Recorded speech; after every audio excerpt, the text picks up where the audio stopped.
Students, हम फिर से आ गए हमारा हिंदी चैप्टर को लेके जिसका नाम है नमक का दारोगा। हम लोगों ने पढ़ा था कि मुंशी बंशीधर ने अपना नौकरी को गवा के वो अपने घर पे चले गए और जैसे कि उन्होंने ईश्वर प्राप्त जो प्रसाद है वो नहीं लिया, इसलिए उसके माँ ने जो कामनाएं या फिर पूजा की थी उसका व्यर्थ होने के कारण उनके साथ अच्छे से बात नहीं कर रहे थे। बीवी भी वैसे ही बात नहीं कर रहे थे और जो पापा है वो तो उसे बहुत ज़्यादा ही खफे है। इनफैक्ट ये भी बोल रहे थे कि उनको लग रहा था कि उनका सर फोड़ दे या फिर वो खुद का सर फोड़ दे। ठीक है, यहाँ पर हम लोगों ने खत्म किया था। इसी प्रकार एक सप्ताह बीत गया, एक सप्ताह 1 वीक चला गया। ऐसे ही संध्या का समय था। बूढ़े मुंशी जी बैठे राम नाम की माला जप रहे थे। क्या कर रहे थे? बूढ़े मुंशी जी बैठे हुए राम नाम की माला जप रहे थे संध्या के समय। इसी समय उनके द्वार पर सजा हुआ रथ आकर रुका। उनके घर पे जब वो राम के नाम जप रहे थे तभी उनके घर में एक रथ आके रुका। हरे और गुलाबी पर्दे, पछिए बोले की जोड़ी, उनकी गर्दनों में नीले धागे सीगे पीतल से जड़ी हुई। क्या बोले थे? गुलाबी पर्दे, हरे और गुलाबी पर्दे थे, पछली बेली की जोड़ी थे। बेल मतलब मेल जो गाय होती है, बहुत सारे जोड़ी है। गर्दनों में नीली धागे है उसका, और फिर सीगे पीतल की जड़ी बूटी जड़ी उसमें एक साथ में, तो वो पीतल से जड़ी हुई थी जो सीगे है। कोई नौकर लाठियां कंधों पर रखे साथ थे, और कोई नौकर क्या है अपने कंधे पे लाठी रखे साथ में है उस गाय के। मुंशी जी अगवाने को दौड़े। अगवान मतलब उनको लाने के लिए कोई आया है जिसके साथ बहुत गाय थे, फिर कोई नौकर था, सब मिला के यहाँ पे बोला जा रहा है। देखो तो पंडित आलोपुदीन है। वो जाके देखा कि वो पंडित आलोपुदीन था। झुककर दंडवत की ओर लच्चे बच्चों की बातें करने लगे। हमारा भाग्य उदय हुआ जो आपके चरण इस द्वार पर आए।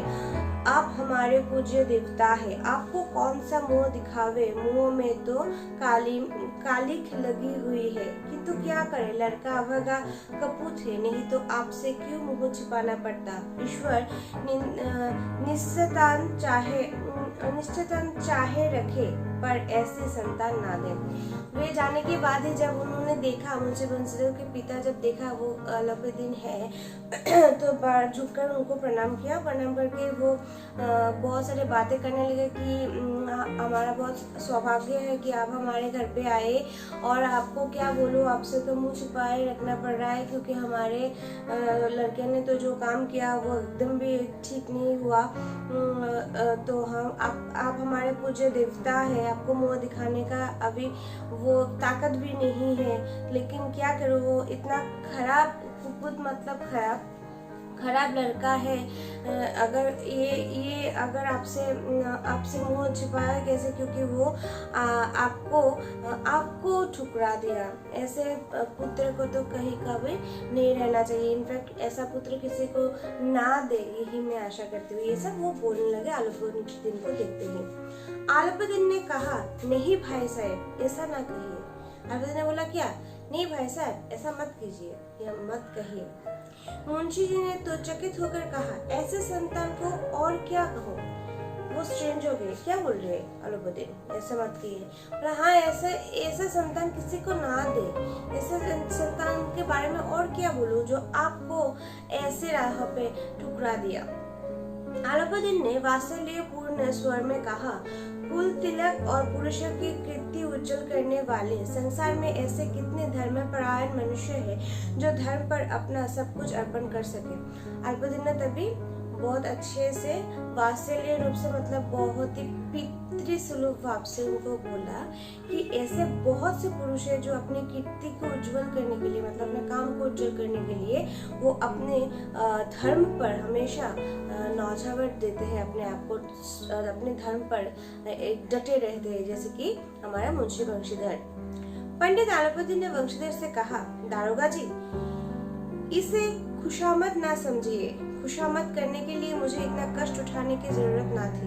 बोलिए, देखिए बंशीधर जी, मैं यहाँ पे आई हूँ, मतलब इसका मतलब ये नहीं कि मैं खुशामद करने के लिए आई हूँ, आपका ये बात या फिर आपको वाह देने के लिए आई हूँ, या फिर आपके लड़के ने किया कि ये बोलने के लिए आई हूँ। वो होने से तो मैं अपने घर से ही वो कर देता, नहीं आना था मुझे, कष्ट उठाना नहीं पड़ता। उस रात को आपने अपने अधिकार बल से मुझे अपनी हिरासत में ले लिया था, किंतु आज मैं स्वेच्छा से आपकी हिरासत में हूँ। मतलब उस रात को आपने क्या किया था, उस रात को आपने अपने अधिकार से, अपने बल से आपने मुझे हिरासत में लिया था, लेकिन आज मैं खुद आपके पास हिरासत में आई हूँ।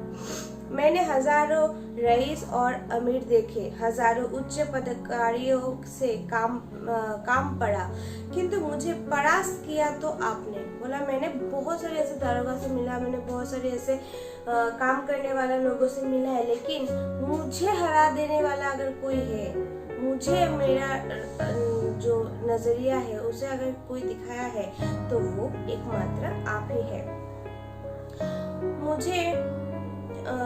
मैंने सबको अपना और अपने धन का गुलाम बनाकर छोड़ दिया। मुझे आज्ञा दीजिए कि आपसे कुछ विनय करूं। मैंने क्या किया, मैंने अपने धन के बल से मैंने सबको अपना गुलाम बनाया।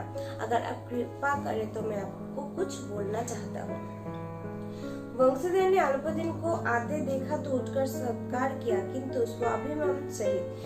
वंशीधर जब आए, अल्पदिन को देखा, वंशीधर ने उनको क्या किया, उनको सत्कार किया, आइए, लेकिन उस अभिमान की उन्होंने पैसे से कैसे वंशीधर का जो सही रास्ता था उसको कैसे बिगाड़ दिया, वो स्वाभिमान में उसमें था। समझ गए हैं कि ये महाशय मुझे लज्जित करने और जलाने आए हैं। तो वंशीधर को लगा कि ये क्यों आए हैं, मैं समझ गई, वो मुझे लज्जा देने आए हैं और मुझे क्या करने आए हैं, मुझे जलाने आए हैं कि मैं जलूं, कि मैं कुछ नहीं कर पाई, ये सब बोलने के लिए आए हैं। क्षमा प्रार्थना पर कर चेष्टा नहीं की, परन उन्हें अपने पिता की वो ठकुर सुहाती क्षमा प्रार्थना कर चेष्टा नहीं की कि मुझे क्षमा कर दीजिए, मुझसे भूल हो गई, ये सब उन्होंने नहीं किया।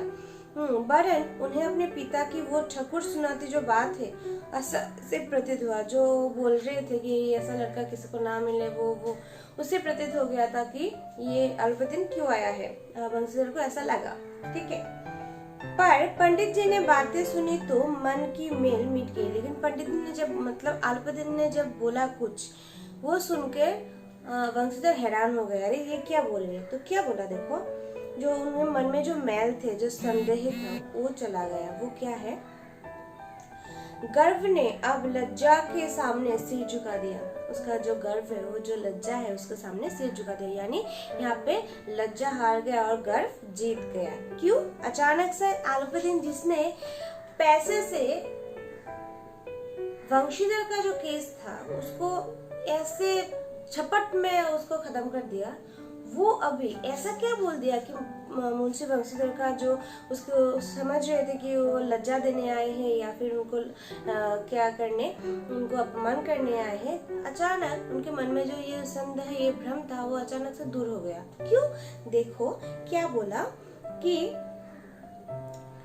पंडित जी की ओर उड़ती हुई दृष्टि से देखा। अच्छा, उड़ते क्या बोल रहे हैं ऐसे, ठीक है।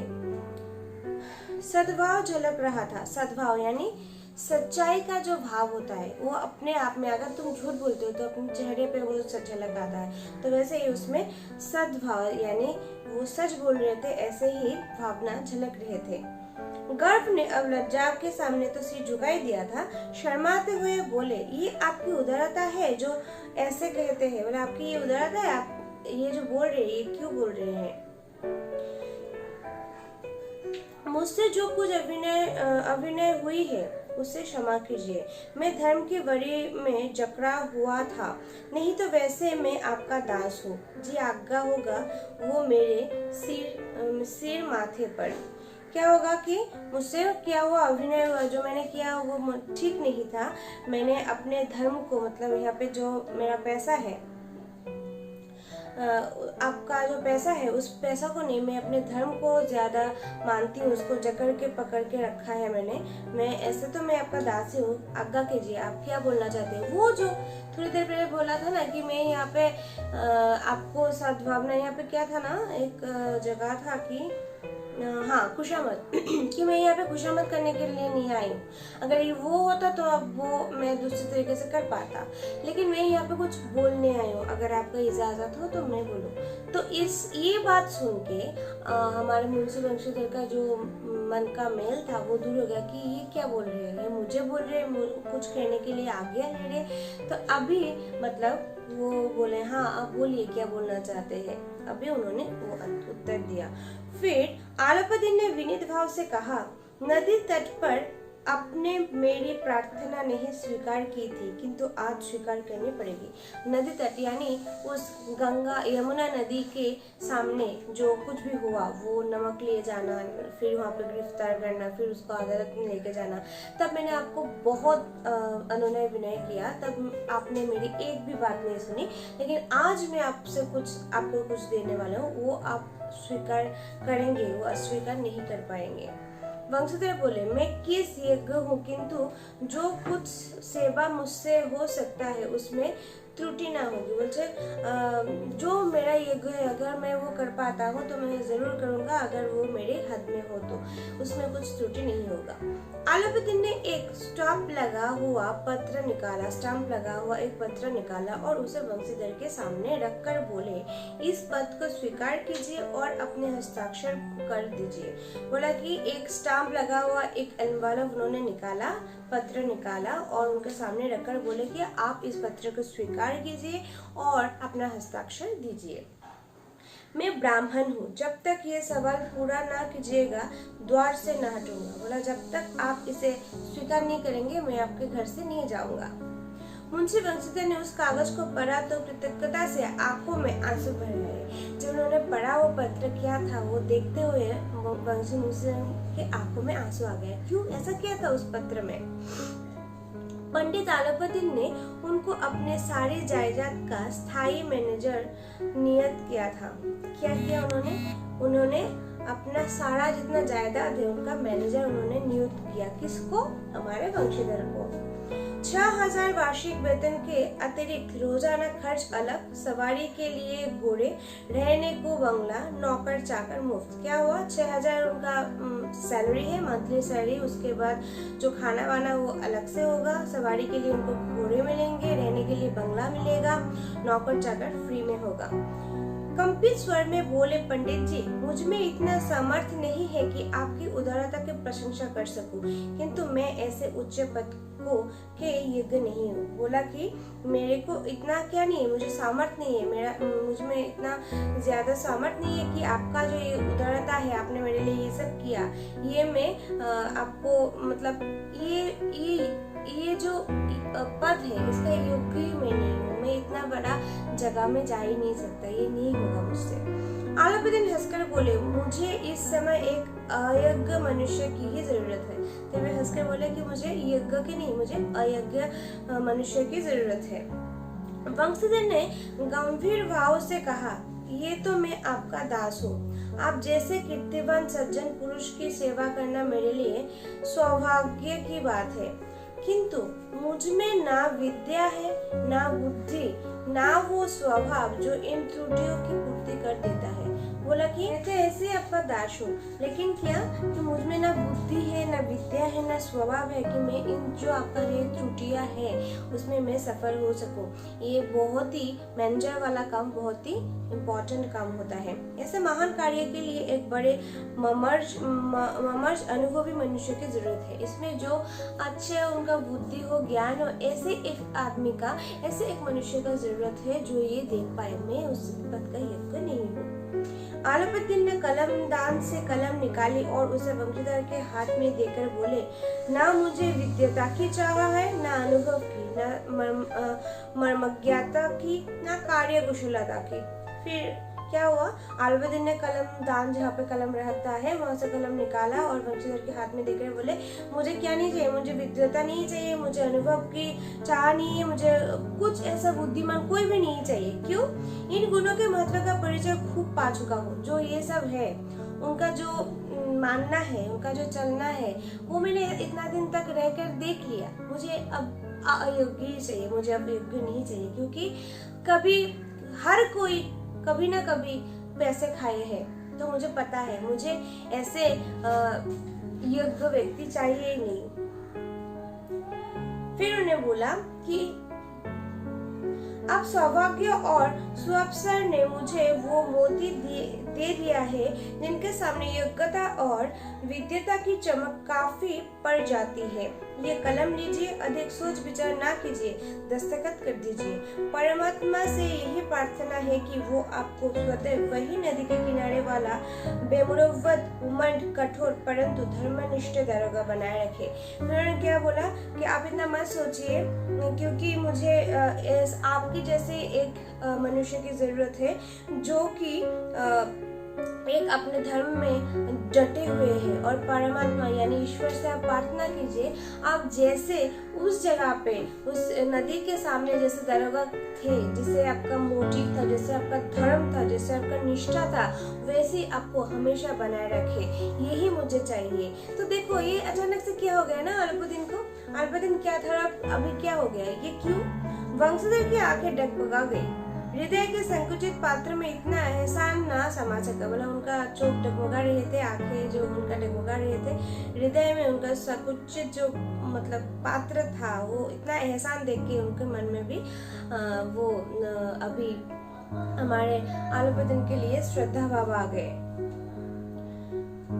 एक बार फिर पंडित जी की ओर भक्ति और श्रद्धा की दृष्टि से देखा और कांपते हुए हाथ में मैनेजर की कागज पर हस्ताक्षर किया है। फिर उन्होंने क्या किया, हस्ताक्षर कर दिया है। हाथ बहुत कांप रहा था, लेकिन फिर उनके पास उनके सामने उन्होंने अच्छे से देखा अल्पदिन को फिर से, और फिर उन्होंने हस्ताक्षर कर दिया। अल्पदिन ने प्रफुल्लित होकर उन्हें गले लगा दिया। फिर वो खुश होकर हमारे वंशधर को क्या कर दिया, गले लगाया। तो ये क्या है, अचानक से ये ड्रास्टिकल चेंज क्यों है? अल्पदिन ये है एक ऐसा आदमी जो धन से सबको क्या कर सकता है, खरीद सकता है। उसने खरीदा भी, जब वो नमक लेके जा रहा था तभी सबको, वकील लोगों को भी खरीद लिया। तब आज ऐसा क्या हुआ कि ये जो धन से बिकाने वाले लोग हैं उनको नहीं चाहिए, किसको चाहिए, हमारे दारोगा जैसे लोग को चाहिए। क्यों? क्योंकि उनको समझ में आ गया था कि जो अपना काम है उसमें हमें निष्ठता दिखाना चाहिए। हमारे जो जिसके लिए जिस योग्य पद में उनको दिया गया है उसे अच्छे से जांच लेना चाहिए और उसका मान रखना चाहिए। ऐसा नहीं कि मैंने अपना जो पद है उसका क्या किया, अनादर किया, उसका यूटिलाइज किया उसको, ऐसे नहीं होता है। ये अल्पदिन को समझ में आ गया था, इसीलिए वे ऐसे आदमी को अपने पास रखना चाहता है जिसको धन से नहीं बल्कि मन से अपनाया जाता है, धर्म से अपनाया जाता है। वैसे ही अपनाए अल्पदिन ने किसको, हमारे मुंशी वंशधर को। तो यही होता है, अगर तुम सच्चाई के पद पर रहोगे तो हो सकता है कुछ समय तक तुमको बहुत से चीजों का सामना करना पड़ सकता है, लेकिन अगर तुम उस पर डटे रहते हो तो एक दिन ना एक दिन सभी तुम्हारे आवाज को, तुम्हारी निष्ठा को सम्मान करेंगे और तुमसे गले मिलाएंगे ही जरूर। तो यही था नमक का दारोगा का चैप्टर। अगले दिन हम दूसरे चैप्टर को लेकर हाजिर होंगे। यही आज के लिए।